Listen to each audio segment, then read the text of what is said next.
বন্ধুরা, এক দশক পর ঘরে এলো মাছ। কি মাছ? মাগুর মাছ। আর এই মাগুর মাছ রান্না করার জন্য সে কি দক্ষযোগ্য। কারণ মাগুর মাছ আমি আগে কোনো দিন রান্না করিনি, কিন্তু খেয়েছি ছোটোবেলায় মায়ের হাতের মাগুর মাছ, এখন আমার মুখে লেগে আছে। তো অনেকটা সেইভাবেই রান্না করব, কিন্তু তার আগে কাটতে গিয়ে আমার প্রাণ অষ্টাগত, সে লাফিয়ে লাফিয়ে পালিয়ে গেল।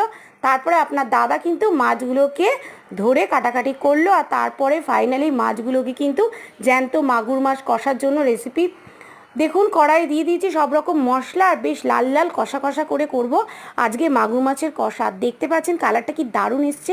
যেভাবে মাংস রান্না করি ঠিক সেইভাবেই কিন্তু মা আলুগুলো কেটে নিয়েছে। এবারে কড়াইয়ে ভালো করে কষে নেব মশলা আর আলুটাকে।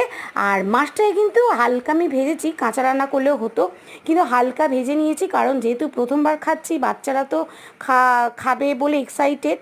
কেউ বলছে খাবে, আবার কেউ বলছে খাবে না। তো যাই হোক, আজকে ফাইনালি রান্নাটা আপনাদের